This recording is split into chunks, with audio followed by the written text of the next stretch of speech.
right, welcome back to the AMG podcast. This episode, like always, is brought to you by Live View, right? We always say, Shaun, if you're not practicing with feedback, you're just exercising. Yeah, we love the Live View camera. We literally recommend it to every single person we teach online and in person, and it allows them to see in real time what they're doing so they can kind of relate what they're feeling to what's actually happening.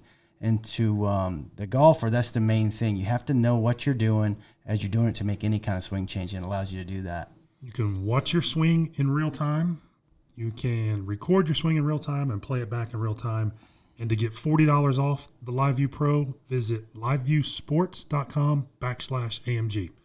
Shaun, in this podcast, we try to help golfers, as many golfers as we can, in the shortest amount of time possible. We put a 15-minute stopwatch on it, and we're going to start that now. And today's episode is something that we will see golfers struggle with at least once a day in our lessons. Minimum. At least once.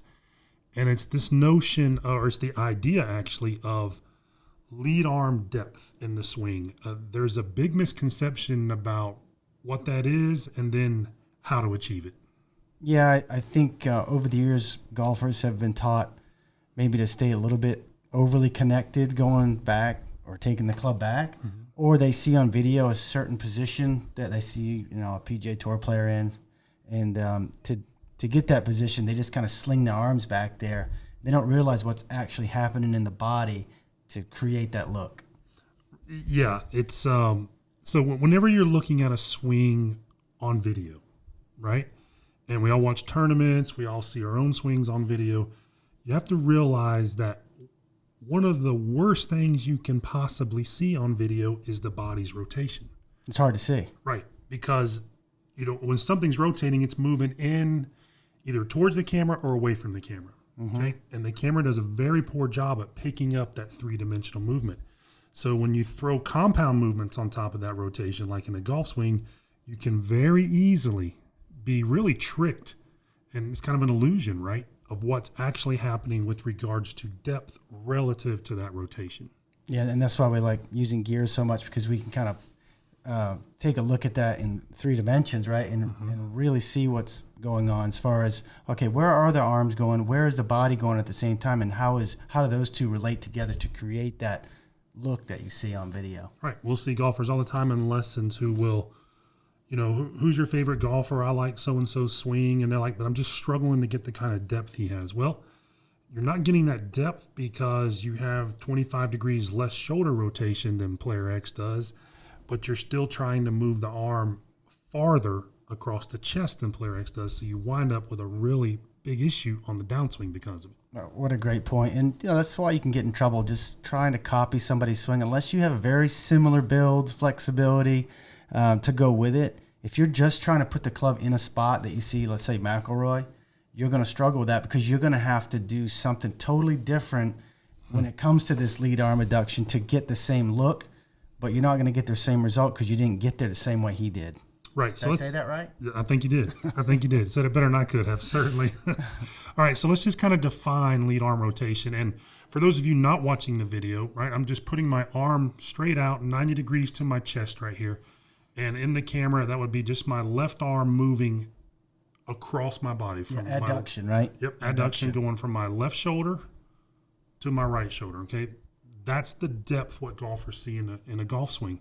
Now, not every golf lesson, but every time we ask this question with golfers, we've gotten 100% the same answer. And it's rare to get 100% of anything, right? Not one person has answered this question differently. We'll say, okay, just stand up nice and tall. Keep your chest facing us, right? Or keep your chest facing the wall if they're in the gear suit. So no chest rotation. Put your hands out in front of you, standing up, and just take your arms to the top of the swing without, what would the arms do in the swing without any body turn? Yeah. Okay, 100% of the golfers will do this. Everybody. It's probably 1,000 out of 1,000 since we started asking that question, basically. It's 100%. Not one person has answered it differently. Yeah. Now, that's a big problem because that's not what happens. Yeah, well, we love doing things like that in a lesson because it allows us to get the golfers' concepts without – because a lot of times they can't verbalize even what they're trying to do. Right. They couldn't tell you even what, okay, well, that's how I move my arms to the top. But when you tell them, okay, if you froze the body and you could only move your arms and you had to make a backswing with your arms, what would that do? You see right away that they think that it's just slinging the arms across the chest and pulling the right arm behind them. So you're like, okay, there's a major problem right there. Not even freezing the body, really. Just erase the body what would and the arms isolate. do? What are the arms doing in a good swing? And 100% of the golfers think it's that. Now, I've only asked one tour player that, and it was a completely different movement. And he looked at me and said, doesn't everyone do that? And I was like, no one does That's that. interesting. So it's very interesting that you have, again, just our sample size. We do a lot of lessons. 100% think it's one thing that's actually totally the opposite. Yeah, and that's why you see a lot of amateurs have this kind of arm-driven, slappy movement, Right. and the better players have more of a body-driven motion, right? Because their arms aren't really doing as much as the amateur that's kind of just pulling the arms and slapping them across the body. Yep. So to put numbers to it. So basically, your average golfer is trying to go from here and moving. We always just mark the lead wrist because it's easy to see. The lead wrist roughly 20 inches, 18 to 20 inches from address to across their body in that adduction, right? The pros we see do roughly 8 to 10. It's a lot less movement with the arms. So now you start to consider, okay, that's what they're doing twice, sometimes 3 times as much in the backswing. Everybody still has that quarter of a second downswing. Now, lesser skill golfers are trying to cover 2 times, 3 times in some cases amount of ground in the downswing in that same amount of time, and they wind up with the handle just kind of, you have to get the club on the ball eventually, so you just wind up running out of time and throwing the club at the ball where the best players in the world are going from here right back to here. That's a much easier downswing than here back down to here. Yeah, and golfers are enamored with having the hands kind of in front of the lead thigh. Right. From the face-on view, on the downswing and having that shaft parallel, like the lag look. Right. They don't realize if they've taken their arms 2-3 times as far behind them, behind their pivot, we'll call it, right? When they start pivoting down, they don't have the time to get their hands in front of the thigh. Like Mike said, you look at the root cause of why you have the impact you do, and a lot of times it's what you put in on the backswing. So you're forced to have the little flip and not being able to, you casting and all those things are caused by this one problem. I would say Mike says all the time, this one of the most important pieces in the entire golf swing is controlling this lead arm depth. Right. It has to be, right? Because that controls how the club comes out of the top, where the hands are, kind of last parallel, and there's your golf shot. Yeah, we all have the impacts that we have because we have to have them. Right? No one's choosing to flip it. No one's choosing to chicken wing it. Those things are all there because they have to be there because it gives you the best chance of hitting the ball towards your target. Yeah, and just the best chance. You said it the other day. You asked the guy, "Hey, do you know why you early extend?" And he's like, "Yeah, because I move my hips toward the ball." And Mike's like, "No, because you have to." Right. And the guy looked at him like didn't quite understand what he meant, but Mike, he's dead on. He has to do that. If the golfer didn't early extend, he wouldn't even make contact because of the things that he's done in the backswing and in transition. Yeah, It's just a result. So we all as golfers we're all trying to make better swings. We're all trying to play better golf. But in that effort, sometimes we'll put roadblocks in the backswing that make it very difficult to recover from or overcome in the downswing. And you see, you'll see on Instagram over the years or on Facebook, the backswing doesn't matter. That is totally off track. I mean, the more you teach golf, you realize the backswing absolutely does matter. What you put in is what you're getting, what's going to come out of the top of the swing.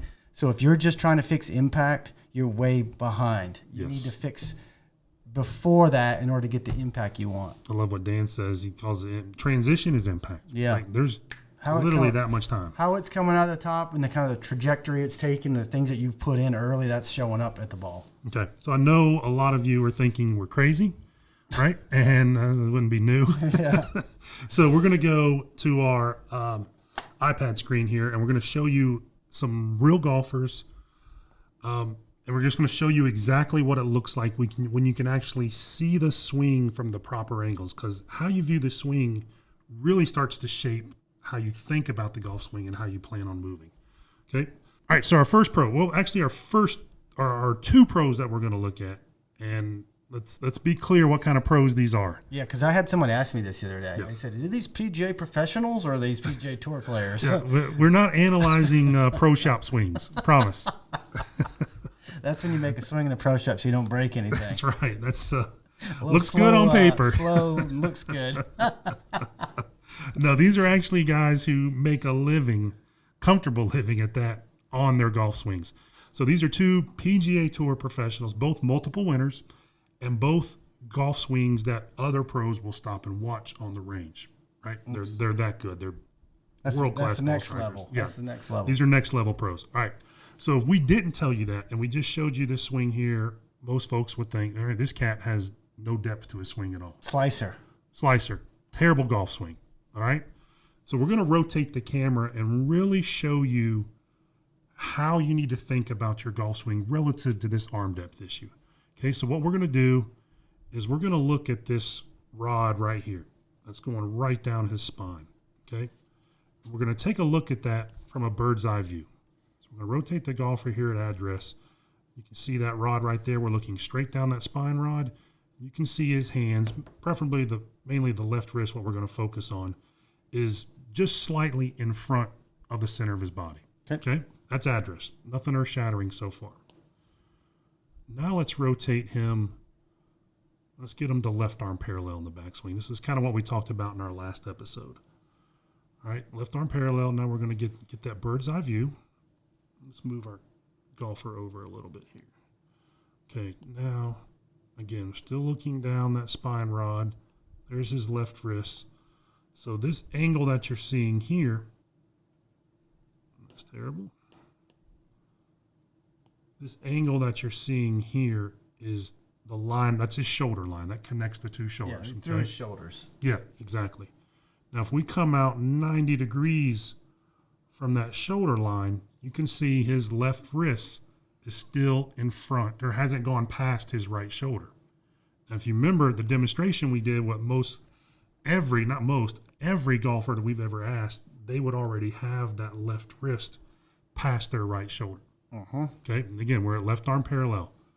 All right, now let's go to the top of the swing. Right here's the top of this golfer's swing. Let's reposition the camera. Okay, again, we're still looking straight down that spine. Here is his shoulder angle.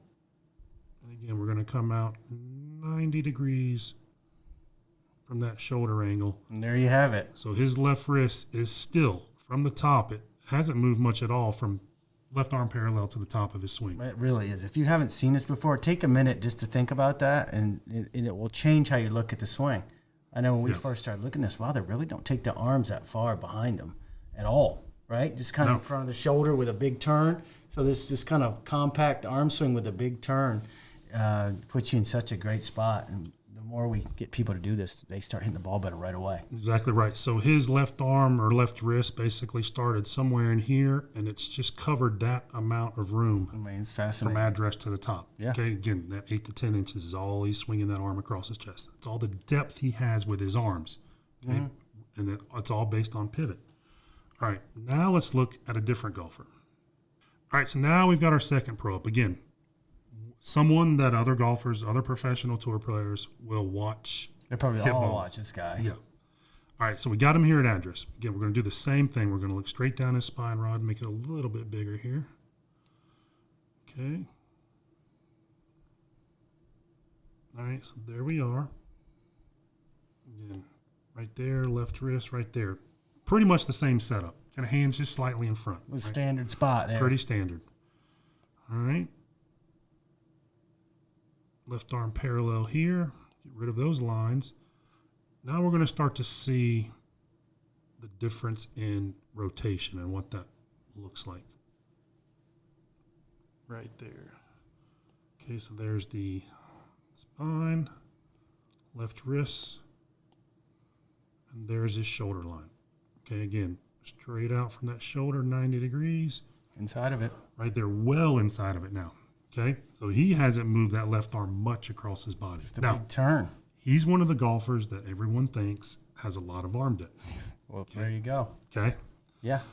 It's a lot of turn to get it there. That's right. Arm has achieved very little depth. Okay. So let's keep going. So now let's take him to the top. Again, same thing. Straight down that spine. Left wrist right there. And then the shoulder. So you can see a significant amount more body rotation, shoulder turn. The other golfer was 80 degrees. This one's 120 plus. Yeah. And we go 90 degrees out from that. We'll say right there. There you go. There's his left wrist inside the right shoulder. So neither of these golfers move their left arm across or outside of their right arm. They keep their hands inside the frame of their body. It's a game changer for a lot of people right there. But this is where the confusion comes in at. But again, if we rotate him right there, that's what he looks like from down the line. His hands are way outside of his body. There you go. That's the illusion of looking through a camera and trying to decide how you should be moving. That's why we love gear so much, right? That's exactly we can right. rotate these images and really see what's happening without the skew of the camera. Yep. Right? We can turn the gears frame anywhere we want and look at these golfers and see what's really going on. It's been eye-opening. You can see the reality of the situation versus the illusion of the situation, right? And when you start trying to do something that's an illusion and the opposite of reality, a quarter of a second downswing is kind of the truth detector for all of it. Yeah, and if you tried to copy that golfer right there and you didn't have his range of motion and mobility and try to get your hands in the same spot, you're going to make a terrible golf swing. Your downswing is going to be key takeaway right there. You got to swing how you're built, basically, in a way, right? Yep. Inside of some windows, but try to copy someone else, and it could be disastrous depending on how they move compared to you. That's exactly right. So the takeaway, I believe, for those of you watching and listening, put your left arm out in front of you, move it across your chest enough to stay in front of your right shoulder. That's it. Okay. Then the rest of it is rotation. That puts you in a spot at the top of the swing that makes it super easy now to get the hands back in front of you where we all want them at impact, out in front of the golf ball, not flipping at it from behind the golf ball. All right. Thanks for listening. Thanks for watching. We'll see you guys on the next episode.